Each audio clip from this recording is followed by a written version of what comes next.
Power ಟಿವಿಯಲ್ಲಿ ಲೋಕಸಭಾ ಚುನಾವಣಾ survey ನಡೆಸಲಾಗ್ತಾ ಇದೆ. ಬೀದರ್ ಲೋಕಸಭಾ ಕ್ಷೇತ್ರದ ಪವರ್ ಮೆಗಾ ಸಮೀಕ್ಷೆ ಬೆಳಗ್ಗೆ 9:30ರಿಂದ ಆರಂಭ ಆಗಿದೆ. ಈಗ ಅಂದ್ರೆ 3:30ರಿಂದ 4:30ರವರೆಗೆ ಆಳಂದ ಕ್ಷೇತ್ರದ ಮೆಗಾ ಸರ್ವೆ ನಡೀತಾ ಇದೆ. ಬೆಳಗ್ಗೆ 9:30ರಿಂದ ಪ್ರತಿ ಗಂಟೆಗೆ ಒಂದೊಂದು ಕ್ಷೇತ್ರದ ಸಮೀಕ್ಷೆಯನ್ನ ನಡೆಸಲಾಗ್ತಾ ಇದೆ.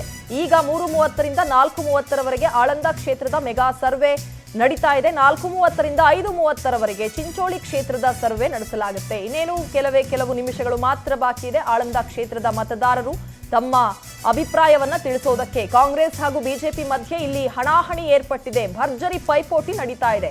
ಕಾಲ್ ಮಾಡಿ ವೋಟ್ ಮಾಡಿ, ನಿಮ್ಮ ಆಯ್ಕೆ ಏನು ಅನ್ನೋದನ್ನ ತಿಳಿಸಿ. ನೀವು ಕರೆ ಮಾಡಬೇಕಾದಂತಹ ನಂಬರ್ 080692059999. ಆಳಂದ ಕ್ಷೇತ್ರದಲ್ಲಿ ಸದ್ಯದ ಟ್ರೆಂಡ್ ಹೇಗಿದೆ ಅನ್ನೋದ್ರ ಬಗ್ಗೆ ನನ್ನ ಕೊಲೀಗ್ ಪ್ರಣುತ್ ಎಲೆಕ್ಷನ್ ಸೆಂಟರ್ ನಿಂದ ನೇರವಾಗಿ ಸಂಪರ್ಕದಲ್ಲಿದ್ದಾರೆ. ಅಲ್ಲಿನ ಮಾಹಿತಿಯನ್ನ ಕೊಡ್ತಾರೆ. Over to you ಪ್ರಣುತ್.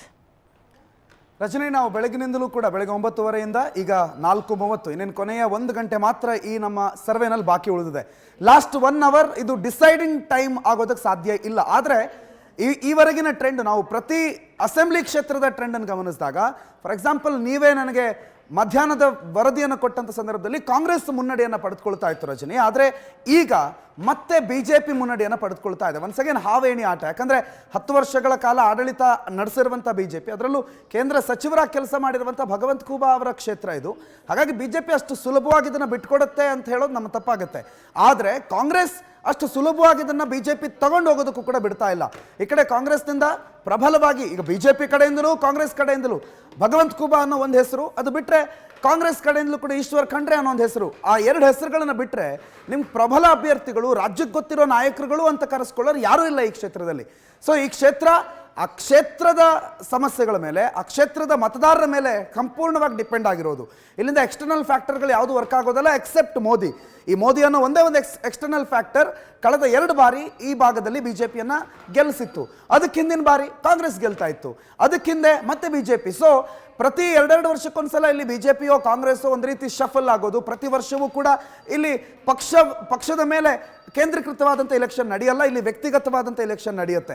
ಯಾಕಂದರೆ ಈ ಹಿಂದೆ ಇದೇ ಲೋಕಸಭಾ ಕ್ಷೇತ್ರವನ್ನು ಸತತ 7 ಬಾರಿ ಆಳಿದ್ದಂತಹ ವ್ಯಕ್ತಿಗತವಾಗಿ ಅವ್ರು ಗೆದ್ಕೊಂಡು ಬಂದಿದ್ರು. ಯಾಕಂದರೆ ಬಿಜೆಪಿಯಲ್ಲಿದ್ದಾಗಲೂ ಗೆದ್ರು, ಕಾಂಗ್ರೆಸ್ಸಲ್ಲಿದ್ದಾಗಲೂ ಗೆದ್ಲು, ಬೇರೆ ಯಾವ ಪಕ್ಷಕ್ಕೆ ಹೋದ್ರೂ ಅವ್ರು ಗೆಲ್ತಾರೆ. ಯಾಕೆ ಅಂತಂದರೆ ಅವರ ವ್ಯಕ್ತಿತ್ವ ಅಂಥದ್ದಾಗಿತ್ತು. ಆ ರೀತಿಯ ವ್ಯಕ್ತಿತ್ವವನ್ನು ನಾವು ಗಮನಿಸ್ಕೊಳ್ಳೋದಕ್ಕೂ ಕೂಡ ಇಲ್ಲಿ ಬೀದರ್ನಲ್ಲಿ ಯಾರು ಬಿಜೆಪಿಯವರು ಕಾಂಗ್ರೆಸ್ ಅವರು ಇಲ್ಲ. ಸೊ ಅಲ್ಲಿನ ವೋಟರ್ಸ್ಗಳಿಗೆ ಒಂದು ಫ್ರೆಶ್ ಫೇಸ್, ಒಂದು ಫ್ರೆಶ್ ಆಪರ್ಚುನಿಟಿ, ಒಂದು ಫ್ರೆಶ್ ಅವಕಾಶ.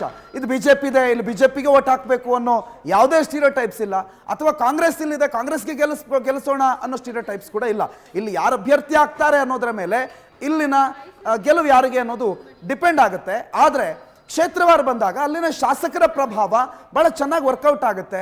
ಆ ಕಾಂಗ್ರೆಸ್ ಶಾಸಕರಿರುವಂಥ ಕ್ಷೇತ್ರಗಳಲ್ಲಿ ಕಾಂಗ್ರೆಸ್ ಪರವಾದಂಥ ಮತಗಳು, ಬಿಜೆಪಿ ಕ್ಷೇತ್ರದಲ್ಲಿ ಬಿಜೆಪಿ ಪರವಾದಂಥ ಮತಗಳು ಸರ್ವೇ ಸಾಮಾನ್ಯವಾಗಿ ಬರುತ್ತೆ. ಯಾಕಂದರೆ ಇಲೆಕ್ಷನ್ ಮುಗಿದು ಇನ್ನೂ ಕೇವಲ 9 ತಿಂಗಳಾಗಿರೋದು. ಇಲೆಕ್ಷನ್ ಫೀವರ್, ಈ ಓಟ್ ಹಾಕಿರೋದನ್ನು ನಾವೇನು ಮರ್ತಿಲ್ಲ. ಹಾಗಾಗಿ ಬಿಜೆಪಿ ಮತ್ತು ಕಾಂಗ್ರೆಸ್ ಸಮಬಲದ ಹೋರಾಟದಲ್ಲಿದೆ, ಹಾವು ಏಣಿ ಆಟ ಆಡ್ತಾ ಇದೆ. ಆದರೆ ಇಲ್ಲಿನ ರಿಸಲ್ಟ್ ಪಕ್ಕ ಆಗೋದು ಅಥವಾ ಇಂಥವರೇ ಗೆಲ್ತಾರೆ ಅಂತ ಹೇಳೋದಕ್ಕಾಗೋದು ಇಲ್ಲಿನ ಅಭ್ಯರ್ಥಿ ಆಯ್ಕೆ ಆದ ನಂತರ ಅನ್ನೋದು ಕೂಡ ನಮ್ಮ ಈ ಸರ್ವೆಯಲ್ಲಿ ಬಹಳ ಸ್ಪಷ್ಟವಾಗಿ ಗೋಚರ ಆಗ್ತಾ ಇದೆ. ರಚನೆ, ಥ್ಯಾಂಕ್ ಯು ಪ್ರಣುತ್ ಮಾಹಿತಿಗೆ.